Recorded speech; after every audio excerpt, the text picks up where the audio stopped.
How's it going, everyone? In today's episode I'm going to be showing you how to make rhubarb crumble.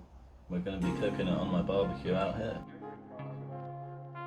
So first what you want to do, get your rhubarb, and a little tip, just push it down like that. It's a lot easier to cut the ends off. You can get rid of them. You want to cut them up kind of small. And you can get rid of these bits.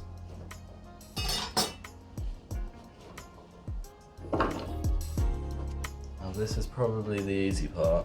All you have to do is add a little bit of sugar and a little bit of water.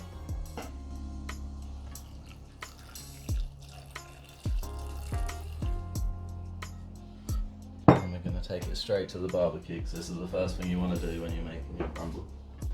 So yeah, we've got this little handy gas pot on this barbecue. Start that up. You can get your rhubarb straight on there. This is a perfect time to make this rhubarb crumble. Get so much rhubarb this time of year. Probably want to cook it down for about 20 minutes. And then you'll be able to tell. I'll show you how it looks in a little bit. Okay, so on the next step you want to be making your crumble. I like to use 2 different types of sugar because it gives an extra flavour to it. You just chuck it all in together, that's what I love about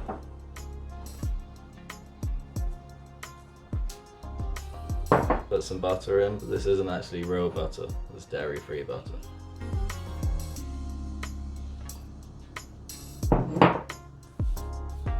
Mix it up.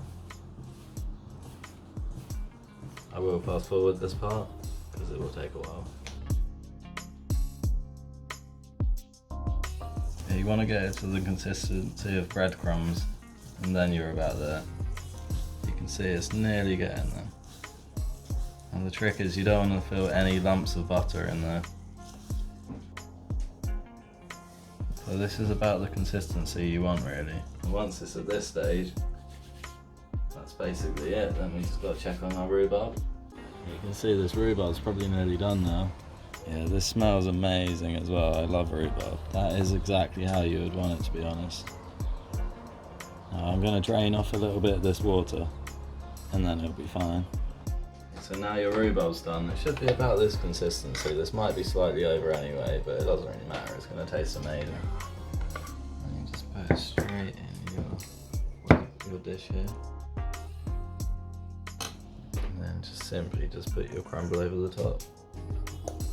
Now it all depends on preference. Some people like more crumble and some people don't. In this household we like more crumble. And obviously what goes better with this than a little bit of custard as well. Now you can press it down a little bit. But there you go. It's pretty much ready to go in the oven. Probably take about 20 minutes to half an hour in the oven on gas mark 5. I think it's about 160 degrees. Won't take long. There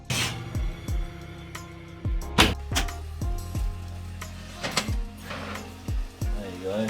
That is a perfect looking crumble.